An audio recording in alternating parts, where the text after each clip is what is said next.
Hello mga naka-extension og kuko, pero mangutang og bugas.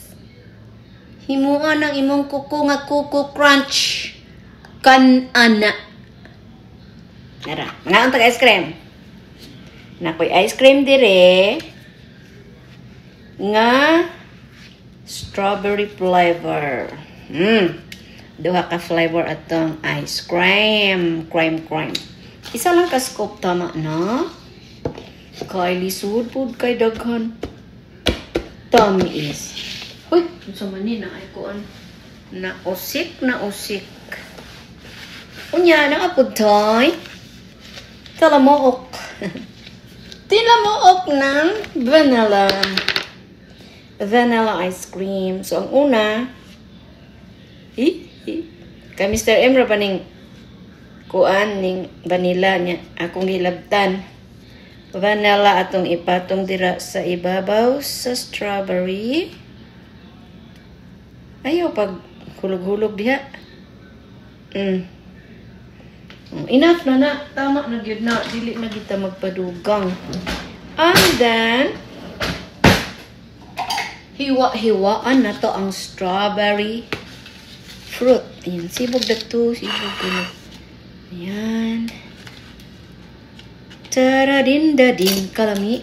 Utok. Tungko. Strawberry. Kaon tag strawberry, guys. Tak.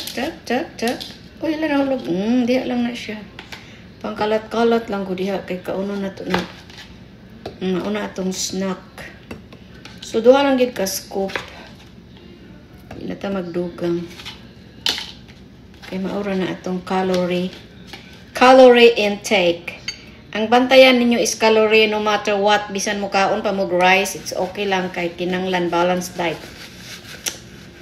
Dili ta ingon nga ay dili ta mo kay og rice. Mukaon jud og carbs oy kay need man na sa lawas. So pilion na to ang kuan, guys.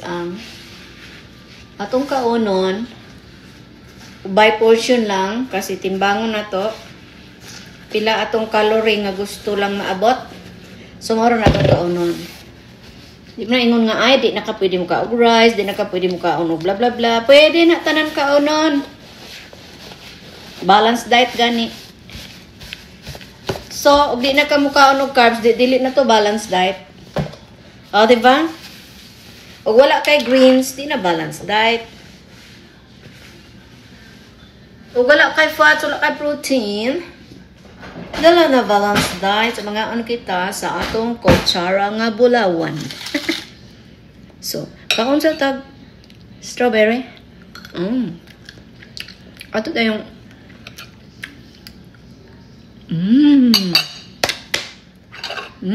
bakal. Bye.